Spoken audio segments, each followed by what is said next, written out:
ஜெய் ஸ்ரீ கிருஷ்ணா. அனைவருக்கும் வணக்கம்.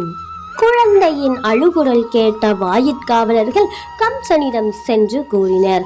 கம்சன் எழுந்து வந்து, என் வாழ்வை முடிக்க வந்த எவன் வந்துவிட்டான் என்று கூறி குழந்தை பிறந்திருக்கும் இடத்தை நோக்கி புறப்பட்டான்.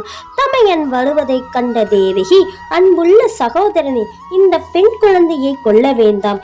இந்த குழந்தை உன் மகனுக்கு மனைவி ஆவாள் என்று நான் வாக்களிக்கின்றேன். பெண் குழந்தையால் உனக்கு மரணம் ஏற்பட போவதில்லை. அசரீரியின் வாக்குப்படி நீ ஒரு ஆண் குழந்தையால் கொல்லப்படுவாய் என்று கூறினார்கள். கொடியவனான கம்சன் தன் சகோதரியின் வார்த்தையை கேட்காமல் குழந்தையை ஒரு கல் தடையில் நோக்கி மோதி அடிப்பதற்கு முற்பட்டான்.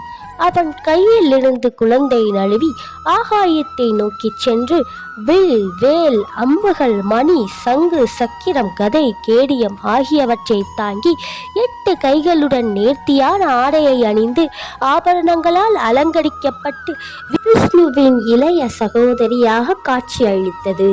கொடியவனே, என்னை நீ எப்படி கொல்ல முடியும்? உன்னை கொல்லவிருக்கும் குழந்தை எனக்கு முன்பாகவே இவ்வுலகில் எங்கோ பிறந்திருக்கின்றது. அப்பாவை சகோதரியிடம் நீ இவ்வாறு நடந்து கொள்ளாதே. இந்த தோற்றத்திற்கு பின் துர்கையை உலகின் பல பாகங்களில் பலரும் பல பெயர்களால் அழைக்கலானார்கள். இச்சொற்களை கேட்ட கம்சன் பெருமாச்சத்திற்குள்ளானான்.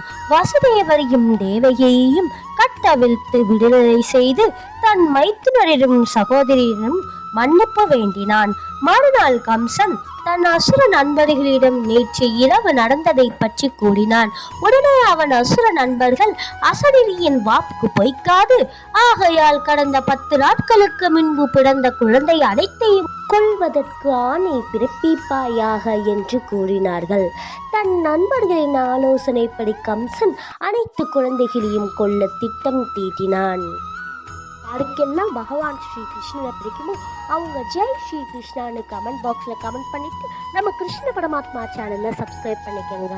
அப்படியே இந்த வீடியோவுக்கு ஒரு லைக் போட்டுடுங்க.